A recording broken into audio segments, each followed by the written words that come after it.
오늘 함께 살펴볼 자료들에 오신 것을 환영해요. 2026년 2월 10일자 비즈니스 인사이더랑 더 버지 기사들 보내주셨는데 와, 이게 얼핏 보면 전혀 상관없어 보이는 세 가지 이야기거든요. 네, 그렇죠. 월스트리트에서 갑자기 가장 잘 나가는 직업이 된 분야가 있고 또 거대 공연 기업이랑 미국 정부가 정면으로 충돌하고 있고요. 그리고 마지막은 AI 붐이 텍사스에서 일으키고 있는 뭐랄까 거대한 땅 따먹기 싸움? 이 세 가지가 대체 어떻게 연결되는 걸까요? 바로 그 점이 오늘 이야기의 묘미라고 할 수 있죠. 이 기사들이 사실은 표면 아래에서 아주 강력한 경제적, 또 정치적, 그리고 기술적인 압력이 우리가 아는 산업 지형을 어떻게 조용히 하지만 아주 근본적으로 바꾸고 있는지를 보여주는 일종의 창문 같아요. 아, 창문요. 좋습니다. 그럼 그 첫 번째 창문부터 한번 열어보죠. 월스트리트 이야기인데요. 기사 제목이 재밌어요. 한때 중고차 딜러 취급을 받던 일이 어떻게 2026년 최고의 직업이 됐냐는 건데 잠시만요. 월스트리트에서 중고차 딜러라니요? 대체 어떤 일이길래 그런 취급을 받았던 거죠? 그게 바로 세컨더리 세일즈 자문이라는 업무예요. 원래는 사모펀드 같은 투자자들이 이미 투자한 비상장 기업 지분, 그러니까 일종의 중고 투자 상품을 다른 투자자에게 넘겨주는 시장이었거든요. 아, 중고라서요? 네. 그러다 보니까 화려한 IPO나 M&A 거래에 비해서는 좀 뒷전으로 밀려나 있었죠. 주니어 뱅커들이 별로 가고 싶어하지 않는 약간은 꾸둔 일 같은 그런 취급을 받았던 분야였어요. 아하, 그랬던 분야가 갑자기 왜 이렇게 중요해진 거죠? 뭔가 극적인 계기가 있었을 것 같은데요? 결정적인 계기는 2022년부터 시작된 고금리 때문이었어요. 금리가 확 오르니까 기업들 가치가 떨어지고 IPO나 M&A 시장에 그냥 그대로 얼어붙어 버린 거죠. 네네. 사모펀드들은 투자한 화사들을 팔아서 투자자들한테 수익을 돌려줘야 하는데 출구가 꽉 막혀버린 겁니다. 그러니까 돈을 빼고 싶어하는 투자자랑 또 유망한 기업을 더 붙들고 있고 싶은 사모펀드 사이에 엄청난 긴장감이 생겼겠네요. 정확합니다. 바로 이 교착 상태를 풀어주는 해결사로 세컨더리 거래가 떠오른 거예요. 기존 투자자의 지분을 다른 투자자한테 팔아서 현금 유동성을 만들어주거나 아니면 더 흥미로운 방법도 있어요. 컨티뉴에이션 베이클이라는 걸 쓰는 건데요. 컨티뉴에이션 베이클이요? 이름이 좀 어려운데 쉽게 말하면 뭔가요? 아, 그러니까 펀드 만기는 다가오는데 팔기는 너무 아까운 좋은 자산을 말 그대로 새로운 그릇에 옮겨 담아서 시간을 더 버는 거예요. 새로운 그릇이요? 네, 기존 투자자들한테는 돈을 돌려줄 선택권을 주면서 펀드 매니저는 그 좋은 자산을 계속 운영할 수 있게 되는 거죠. 일종의 자산 이사 서비스 같은 겁니다. 와, 돈의 흐름이 막히니까 그걸 뚫어주는 금융의 배관공 같은 직업이 새로 생긴 거네요. 아무도 원치 않던 일이 갑자기 가장 필요한 일이 된 셈이군요.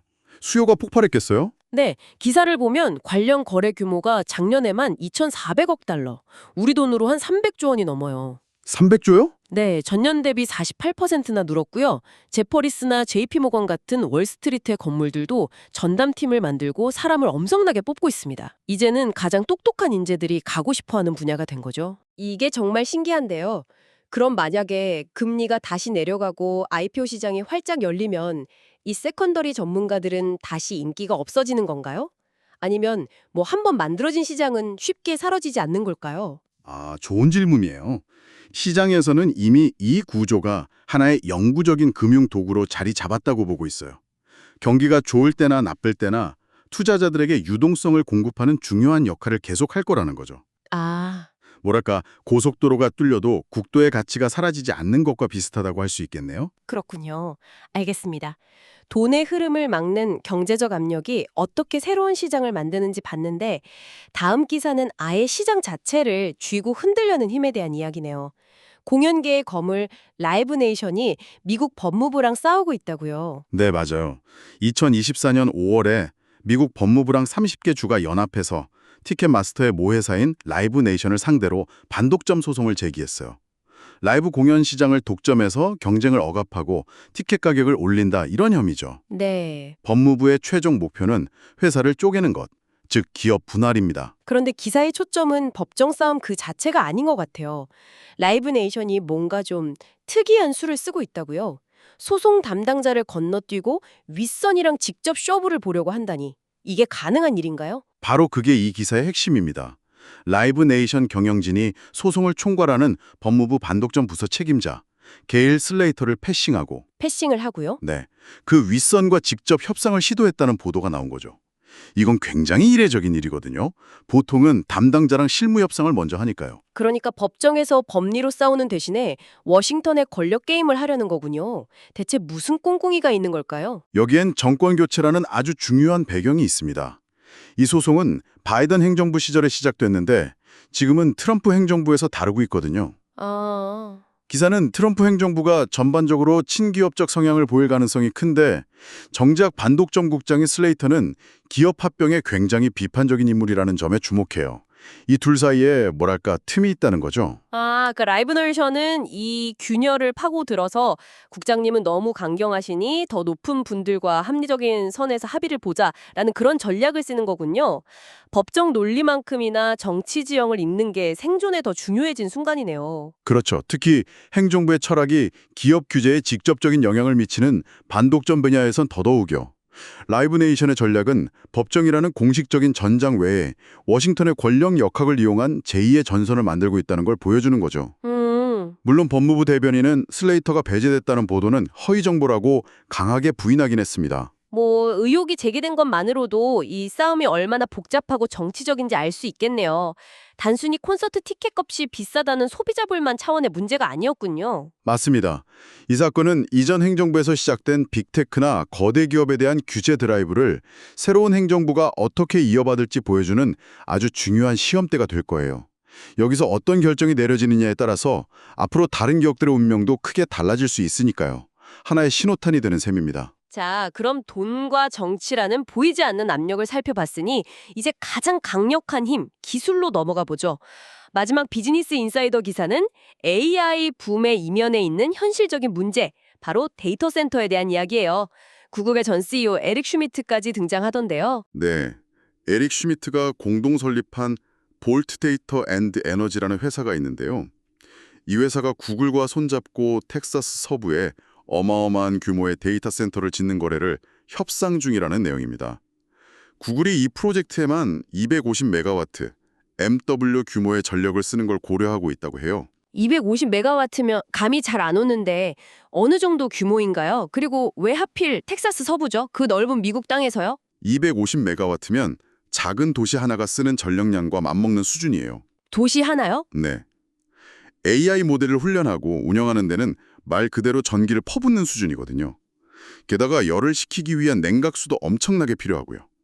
그래서 빅테크 기업들이 지금 이 두 가지, 그러니까 전력과 물을 안정적으로 확보할 수 있는 부지를 찾기 위해 혈안이 되어 있는데 텍사스가 풍부한 에너지 자원과 넓은 땅을 갖춘 최적의 장소 중 하나로 떠오른 거죠. 와, AA라는 게 그냥 디지털 세상의 코드 덩어리인 줄 알았는데 실제로는 이렇게 땅, 전기, 물 같은 현실 세계의 자원을 탐욕스럽게 먹어치우는 괴물이었네요. 정확한 비유입니다.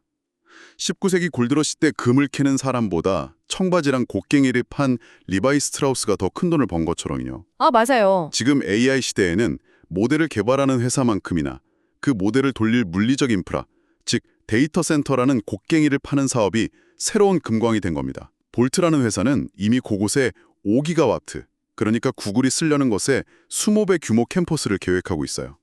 상상하기 힘든 규모죠. 이런 엄청난 투자를 하려면 당연히 돈도 천문학적으로 들 텐데요. 기사를 보니까 구글의 모 회사, 알파벳이 올해에만 자본 지출로 1,850억 달러, 우리 돈으로 거의 240조 원을 쓸 계획이라고요? 에 들어가는 돈이에요. 그런데 여기서 중요한 질문이 생기죠. 이 모든 돈은 다 어디서 나오는 걸까?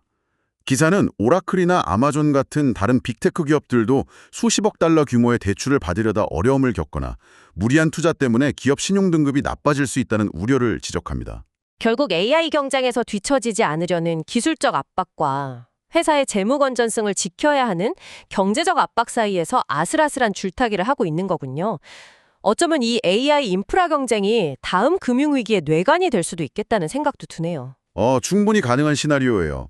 모두가 금광을 향해 달려가고 있지만 그 과정에서 너무 많은 빚을 내거나 비싼 값에 곡괭이를 사들인 기업들은 나중에 큰 어려움에 처할 수 있죠. 기술의 진보가 항상 순탄한 재무적 성공으로 이어지진 않는다는 걸 보여주는 대목입니다. 자, 오늘 세 가지 이야기를 모두 살펴봤네요.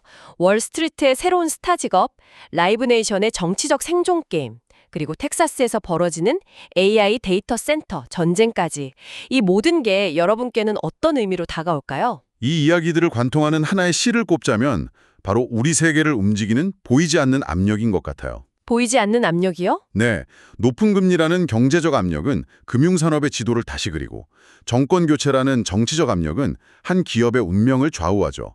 그리고 AI라는 기술혁명은 전기, 물, 땅 같은 가장 기본적인 자원을 둘러싼 전례 없는 쟁탈전을 만들고 있고요. 맞아요. 오늘 기사들은 그냥 무슨 일이 일어났다가 아니라 헤드라인 뒤에서 어떻게 그런 일이 일어나게 됐는가의 과정을 보여준 것 같습니다. 마지막으로 이런 생각할 거리를 하나 던져드리고 싶네요. AI가 앞으로 훨씬 더 많은 물리적 자원을 필요로 하게 될 때 데이터 센터나 전력망을 거래하는 월스트리트의 세컨더리 시장 같은 새로운 금융시장이 생겨나지 않을까요? 또 물이나 토지 사용권을 둘러싸고 라이브네이션의 소송보다 훨씬 더 복잡한 법적, 정치적 분쟁들이 터져나오지는 않을까요? 코드 자체가 아니라 그 코드를 돌리는 기계의 물리적 필요에 의해 완전히 재편될 다음 산업은 과연 무엇이 될까요?